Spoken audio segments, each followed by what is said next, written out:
आसाम प्रदेशे Silchar शहरस्थ national highway স্থিত এই শিলচর গৌড়িয়া মঠে বাৎসরিক উৎসব তথা শ্রী শ্রী জগন্নাথ দেবের স্নান যাত্রা উপলক্ষে উপস্থিত হয়েছে।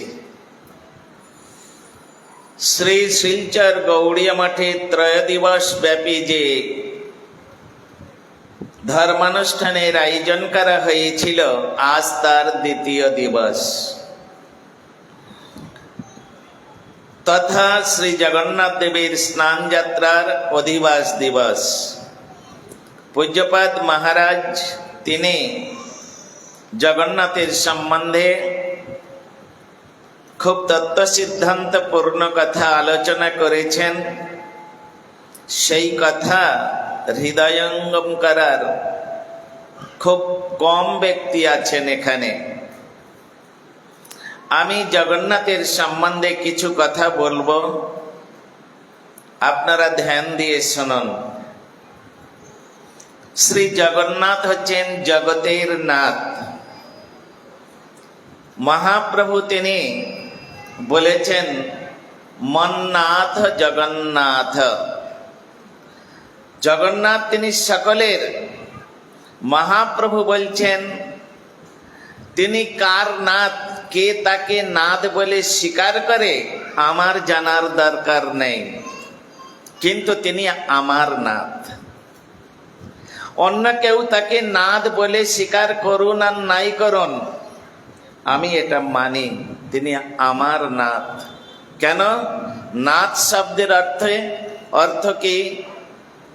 যে সমস্ত রকম সর্ববিধভাবে আমাকে সুন্দরভাবে সুরক্ষা করেন, সুন্দরভাবে সুরক্ষা করেন, তিনি হচ্ছেন নাথ। তিনি হচ্ছেন নাথ, তিনি জগন্নাথ। তো জগন্নাথের বহু সমস্ত কথা রয়েছে, তার মধ্যে আজকের যে জগন্নাথের স্নানযাত্রার অধিবাস দিবস, এই অধিবাস কাকে বলা হয় এ সম্বন্ধে আমরা পূর্বে আলোচনা করেছি গতকাল। এখন জগন্নাথ দেবের স্নান যাত্রা মানে তাহার প্রতিষ্ঠা দিবস, বা এই ভৌম জগতে তাহার লীলা শুরুর দিবস। ইতিপূর্বে তিনি স্বপ্ন আদেশের মধ্যে অনেক কিছু করেছেন। আমাদের পূজ্যপাদ গোবিন্দ মহারাজ বলেছেন যদি জগন্নাথকে দর্শন করতে হয় তাহলে প্রথমে নীল মাধবকে দর্শন করতে হবে। কেন? নীল মাধব হচ্ছেন জগন্নাথের আদি বিগ্রহ, মূর্ত বিগ্রহ। মহানদীর তীরে কৌটিল্য বলে একটি জঙ্গল আছে, সেই জঙ্গলের এক পাহাড়ের শিখরে এই জগন্নাথের নীলমাধবের শ্রীমন্দির আজও পর্যন্ত বর্তমান। এবং আপনারা একটা অলৌকিক ঘটনা ওখানে গেলে দেখতে পাবেন। অলৌকিক ঘটনা, বিশাল বড় পাহাড়, সেই পাহাড়ের উপরে নীলমাধবের মন্দির, আর নীলমাধবের চরণে নিরন্তর সেখানে গঙ্গা প্রবাহিত হচ্ছে। অদ্ভুত ব্যাপার। আমাদের ইন্ডিয়া গভর্নমেন্ট সরকার তিনি অনেক সময় চেষ্টা করেছেন এই জল কোথা থেকে আসছে, কিছুতেই কিনারা করতে পারেন নাই। কেন? এটা ভগবত লীলা, ভগবানের অহৈতুকী লীলা। কেমন ভাবে তিনি কিভাবে লীলা করবেন সাধারণ মানুষ সেটা বুঝতে পারবেন না। এই জন্য অপ্রাকৃত বস্তু নহে প্রাকৃত গোচর। প্রাকৃত ইন্দ্রিয়ের দ্বারা অপ্রাকৃত বস্তুকে আমরা বুঝে নেব, জেনে নেব, এটা কখনো সম্ভব নয়। যাই হোক, আপনারা একটি সুন্দর কথা শুনে রাখুন।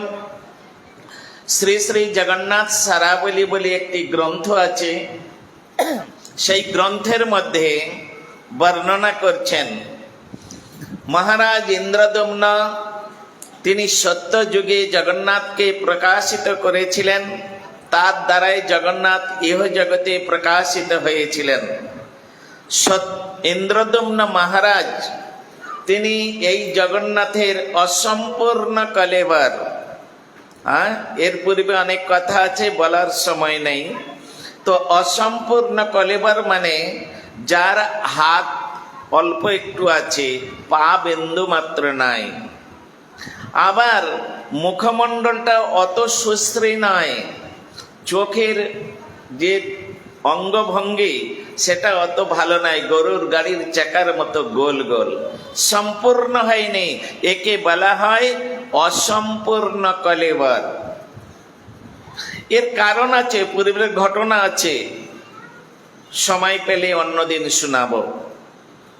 তো এখন এইরকম ভাবে যখন জগন্নাথ দেবকে তিনি মন্দিরের মধ্যে নিয়ে গেলেন, ওই অসম্পূর্ণ কলেবর প্রতিষ্ঠা করার জন্য মহারাজ ইন্দ্রদম্নে তিনি ব্রহ্মলোকে গিয়ে ব্রহ্মাকে আমন্ত্রণ জানিয়েছিলেন, হে পিতামহ, আমি আপনার চরণে নিবেদন করছি, আপনি আমার এই মন্দির এবং বিগ্রহ প্রতিষ্ঠা করে দিবেন। ব্রহ্মা তিনি রাজি হয়েছিলেন তার কথায়। কেন? এই জগতের আদি পূজারী, আদি পণ্ডিত, আদি গুরু হচ্ছেন ব্রহ্মা। আমি সকালে একটি কথা বলেছি, ব্রহ্মার 4টে মুখ দিয়ে 4টে বেদের উৎপত্তি। তার মধ্যে ফ্রন্ট সাইডে যেটা মুখ আছে সেই মুখের থেকে ঋগ্বেদের উৎপত্তি। আর যত শ্লোক, যত স্তব, স্তুতি, যত মন্ত্রাদি আছে সব ঋগ্বেদের অন্তর্গত। ব্রহ্মা রাজি হয়ে গেলেন, ঠিক আছে মহারাজ, আপনি সমস্ত রকম আয়োজন করুন, আমি যথাসময়ে আপনার ওখানে উপস্থিত হয়ে আমি জগন্নাথকে প্রাণ প্রতিষ্ঠা করব। রাজা তিনি ফিরে এলেন, সমস্ত ঋষিবৃন্দ, সমস্ত রাজন্য বৃন্দ, যত প্রজাবৃন্দ আছে, এমনকি তিনি আসার সময় দেবতা বৃন্দকে নিমন্ত্রণ করে চলে এলেন। আষাঢ় মাসের পূর্ণিমা তিথিতে আমার বিগ্রহ প্রতিষ্ঠা হবে। আমার জগন্নাথ, বলরাম, সুভদ্রা, আমার হৃদয়ের দেবতা, আমার স্বপ্নের দেবতা, তাকে আমরা প্রাণ প্রতিষ্ঠা করব। স্বয়ং ব্রহ্মা তিনি প্রাণ প্রতিষ্ঠা করবেন। অতএব আপনারা সকলেই এই অনুষ্ঠানে যাবেন। যেমন আজকের নগর সংকীর্তনের সময় আমাদের পূজ্যপাদ মহারাজের তত্ত্বাবধানে যে সুন্দর সুশোভিত নগর সংকীর্তনের মধ্যে মাঝে মাঝে সেখানে অ্যানাউন্স করা হয়েছে আপনারা সকলে যাবেন। আগামীকাল ন্যাশনাল হাই রোডে শিলচর গৌড়িয়া মাঠে জগন্নাথ দেবের স্নান যাত্রা অনুষ্ঠিত হবে। আপনারা সকলে যাবেন, জগন্নাথের স্নান যাত্রা দর্শন করবেন, স্নান করাবেন এবং সকলে প্রসাদ সেবা করবেন। ঠিক সেই রকম ভাবে মহারাজ ইন্দ্রদম্ন তিনি স্বর্গ, মর্ত্য, পাতাল সবাইকে আমন্ত্রণ জানিয়েছেন, সকলে এসেও গিয়েছেন। যথা সময়ে ব্রহ্মা তিনি মন্দিরের মধ্যে প্রবেশ করে দিয়ে আর তার যাবতীয় ক্রিয়াকর্মের দ্বারা তিনি জগন্নাথের প্রাণ প্রতিষ্ঠা করলেন। লাখো লাখো ভক্ত জগন্নাথকে দর্শন করার জন্য অপলক নেত্রে পর্দার দিকে মন্দিরের অভ্যন্তরে যে জগন্নাথ রত্নবেদিতে তিনি বিরাজিত, সেটা দর্শন করার জন্য লাখো লাখো ভক্ত সেখানে উপস্থিত হয়েছে। এক দৃষ্টে হাত জোড় করে জগন্নাথ, হে জগন্নাথ, হে জগন্নাথ, এইরকম ভাবে তারা মাঝে মাঝে জগন্নাথের নাম উচ্চারণ করছেন এবং দাঁড়িয়ে আছে। যথাসময়ে ব্রহ্মা তার সমস্ত কর্মাদি সমাপ্ত করে তিনি মন্দিরের দরজা খুলে দিলেন। মন্দিরের দরজা খুলে দিলেন, কিন্তু এখানে একটা অঘটন ঘটে গেল। বলে কি? সবাই দেখছেন জগন্নাথ বলরাম রয়েছেন, কিন্তু মহারাজ ইন্দ্রদম্ন তিনি দেখছেন কি ব্যাপার, আমি যে আমার হৃদয়ের দেবতা, আমি যে আমার স্বপ্নের দেবতা, সেই জগন্নাথকে, বলরাম, সুভদ্রাকে আমি বিগ্রহ তৈরি করে মন্দিরের মধ্যে ব্রহ্মাকে দিয়ে প্রতিষ্ঠা করার জন্য মন্দিরের মধ্যে সমস্ত কিছু ব্যবস্থা নিয়েছিলাম, কিন্তু এখন সিংহাসনে সেই রত্ন বেদির উপরে দেখছে সেখানে জগন্নাথ বলরাম সুভদ্রা নাই। কে আছেন সেখানে? সেখানে আছেন নৃসিংহদেব। স্বয়ং নৃসিংহদেব, চারটে হাত তার, সেই রকম ভাবে তিনি ওই হিরণ্যকশিপুকে যেমন বধ করেছিলেন ওই রকম উগ্রং বীরং মহাবিষ্ণুং জ্বলন্তং সর্বতমুখং নৃসিংহ ভীষণং ভদ্রং মৃত্যু মৃত্যুং নমাম্যহম। এই মন্ত্র বলে আমরা যে নৃসিংহদেবকে প্রণাম করি, সেই নৃসিংহদেব তিনি সেই সিংহাসনের মধ্যে বিরাজিত। মহারাজ প্রসন্ন হলেন না, ইন্দ্রদম্ন চিন্তিত হলেন, আমার স্বপ্নের দেবতা কোথায় গেলেন, আমার হৃদয়ের যে দেবতা তিনি কোথায় গেলেন। মাঝে মাঝে চিন্তা ভাবনা করতে করতে তিনি এক সময় চোখ বন্ধ করে নিয়েছেন। আমি তো নৃসিংহদেবকে প্রতিষ্ঠা করতে চাই নাই, আমি তো নৃসিংহদেবকে আমার এই রত্নবেদীর উপরে বসাতে চাই নাই। আমার হৃদয়ের যে সিংহাসন, সেই সিংহাসনে আমি যে দেবতাকে বসিয়ে রেখেছি, সেই দেবতাকে আমি এই রত্নবেদীর উপরে বসাতে চেয়েছি, যাতে করে সমস্ত ভক্তগণ সেই জগন্নাথকে দর্শন করে তারা জগতের নাথ জগন্নাথকে সম্মান করবেন, প্রণাম করবেন, আরাধনা করবেন, কৃপা লাভ করবেন। এই জন্য তিনি কোথায় গেলেন? তিনি অত্যন্ত দুঃখী হয়ে গেলেন। তখন এই রকম অবস্থা দেখে ব্রহ্মা বুঝতে পারলেন যে মহারাজ ইন্দ্রদম্ন তিনি বিষাদিত, সুতরাং তার হৃদয়ের যে দেবতা, সেই দেবতাকে না দেখে তিনি অত্যন্ত মুহ্যমান। আবার তিনি পর্দাটা টেনে দিলেন। কিছুক্ষণ পরে ঘন্টা টন্টা বাজিয়ে আবার যখন পর্দাটা খুলে দিলেন দ্বিতীয়বার, তখন দেখলেন সেই যে ইন্দ্রদম্ন মহারাজের যে হৃদয়ের দেবতা, তার যে প্রাণের দেবতা, তার যে আরাধ্য দেবতা, তার যে স্বপ্নের দেবতা রত্নবেদীতে বিরাজ করছেন। এখানে তত্ত্ব সিদ্ধান্ত দিয়ে আমাদের শ্রীল বিশ্বনাথ চক্রবর্তী ঠাকুর তিনি বুঝাতে চাচ্ছেন, যখন ব্রহ্মা তিনি প্রথমবার মন্দিরের দরজা খুলে দিলেন, সেই সময় কেন নৃসিংহদেব সেখানে দর্শন করলেন? আবার পরবর্তীকালে দ্বিতীয়বার যখন মন্দিরের দরজা খুললেন, তখন সেখানে জগন্নাথ বলরাম সুভদ্রাকে দর্শন করলেন। এর তাৎপর্য কি? তাৎপর্য এই, স্বয়ং ভগবান জগন্নাথ তিনি পূর্ণ ব্রহ্ম নারায়ণ। তিনি জগতের মঙ্গলের জন্য, কল্যাণের জন্য এই জগতে ভক্তের কথা মতো তিনি এই অবয়ব ধারণ করে, এই অসম্পূর্ণ কলেবর ধারণ করে তিনি এই জগতে প্রকাশিত হয়েছে। তিনি বলতে চাচ্ছেন, হে জগৎবাসী, হে ভক্তগণ, আমার পা নেই, আমার হাত একটুখানি, আর আমার মুখশ্রী ভালো নয়, আমি হচ্ছে অসম্পূর্ণ কলেবরের পূর্ণ মূর্ত বিগ্রহ। এই অসম্পূর্ণ কলেবরকে তোমরা যদি দর্শন করে, তোমরা যদি অবহেলা করো, অবজ্ঞা করো, আমাকে পূর্ণ ব্রহ্ম সনাতন বলে তোমরা যদি মেনে না নাও, তাহলে তোমাদের কাছে আমি নৃসিংহদেব। কেন? হিরণ্যকশিপু তিনি ভগবানকে মানতে চাননি, তার শক্তি, তার রূপ, তার গুণ এগুলো তিনি মানতে চাননি, যার জন্য সেই হিরণ্যকশিপু নৃসিংহমূর্তি ধারণ করে ভগবান তাকে বিনাশ করেছিলেন।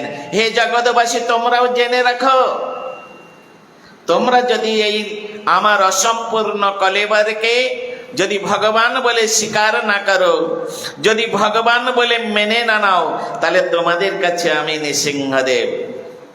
আর তোমরা যদি আমাকে স্বয়ং ভগবান বলে আমাকে সম্মান করো, আমাকে যদি পূজা করো, আমাকে যদি নিরন্তর তোমরা সেবা করো, তাহলে তোমাদের কাছে আমি তোমাদের নাথ, মন্নাথ জগন্নাথ, আমি তোমাদের জগন্নাথ, জগতের নাথ। শুধু তোমার নাথ নয়, আমি যে আমার প্রতি শরণাগত হবে তার নাথ স্বরূপ আমি। এরকম সুন্দর সুন্দর জগন্নাথের লীলাগুলো তত্ত্ব সিদ্ধান্তের দ্বারাই এখানে নিরূপিত হয়েছে। সুতরাং তার মধ্যে আমাদের প্রবেশ করতে হবে। এই সব জগন্নাথের অপূর্ব অমৃতময় লীলা, এগুলো শোনার জন্য, এগুলো তার মধ্যে প্রবেশ করার জন্য আমাদের এই সাধু সঙ্গ করতে হবে। সাধু সঙ্গ সর্বশাস্ত্রে কয়, লবমাত্র সাধু সঙ্গে সর্বসিদ্ধি হয়। ক্ষণমীয় সজ্জন সঙ্গতি রেখা ভবতি ভবার নবে তরণে নৌকা। যদি তুমি সাধু সঙ্গ করো, একটু আগে মহারাজ বলে সাধু সঙ্গ করি হরি ভজে যদি, তবে অন্ত হয় ক্লেশ। সংসারী জীব আমরা নানা প্রকার দুঃখ কষ্ট জ্বালা যন্ত্রণায় জর্জরিত। এই জ্বালা যন্ত্রণা থেকে উদ্ধার পাবার একমাত্র রাস্তা সাধু সঙ্গ। সাধু সঙ্গ বিনা আর কোথা তব ইষ্ট। বলতে তো অনেক কিছু ইচ্ছা করছে, কিন্তু ঘড়ির কাঁটা বলছে আর চলবে না, এখানেই স্টপ করতে হবে। ওদিক থেকে আমাদের মহারাজও ইঙ্গিত দিচ্ছেন, মহারাজ এইখানে রাখুন, এর বেশি আর বাড়াবেন না। তাই আমি গুরু বৈষ্ণবের আদেশ শিরোধার্য করে আর ঘড়ির কাঁটার দিকে তাকিয়ে 9:30 বেজে গেছে, এরপরে প্রসাদের ব্যবস্থা রয়েছে। তারপরে আপনারা প্রসাদ পেয়ে যে যার ঘরে যাবেন। তার জন্য এই সংক্ষিপ্ত হরিকথার এখানে আমি বিশ্রাম দিচ্ছি। আগামীকাল আমাদের শ্রী জগন্নাথ দেবের স্নান যাত্রা, আর সেই স্নান যাত্রা উপলক্ষে মহারাজ আপনাদের সবাইকে আমন্ত্রণ জানিয়েছেন, সকলেই আসবেন, জগন্নাথকে স্নান করাবেন এবং সকলেই জগন্নাথের প্রসাদ, জগন্নাথের প্রসাদান্ন ক্ষেত্রে সর্বকালে মান্য, পাইলেই করিয়ে ভক্ষণ। তো এই সমস্ত বিচারগুলো আমরা ধীরে ধীরে কয়েকদিন যাবৎ আমরা এখানে অপেক্ষা করব, আমরা সেগুলো শ্রবণ করব। বাঞ্ছা কল্পতরুভ্যশ্চ কৃপা সিন্ধুভ্যেব চ পতিতানাং পাবনেভ্যো বৈষ্ণবেভ্যো নমো নমঃ। এইখানে রহিল গ্রন্থ অমৃত লহরে, আরে প্রেমানন্দে বাহু তুলে বলুন হরি হরি। একবারে উলুধ্বনি নিতাই গৌর প্রেমানন্দে হরি হরি বল। बोलो श्री जगन्नाथ देव की जय, श्री बलदेव प्रभु की, सुभद्रा देवी की, जगन्नाथ देवेर स्नान यात्रार अधिवास दिवस की, शिलचर गौड़िया मठे वात्सरिक महा महोत्सव की, महोत्सवे योगदानकारी समस्त भक्त वृंद की, परम पूज्यपाद दंडी स्वामी श्रीमद भक्ति वेदांत गोविंद महाराज की, परम पूज्यपाद दंडी स्वामी श्रीमद भक्ति वेदांत पद्मनाभ गोस्वामी महाराज की, शिलचर वासी भक्त वृंद की, शिलचर गौड़िया मठे समस्त ब्रह्मचारी सन्यासी वृंद की, आज के आनंद की, उलुध्वनि निताई गौर प्रेमानंदे हरि हरि बोल। जय जय श्री जगन्नाथ देव की जय।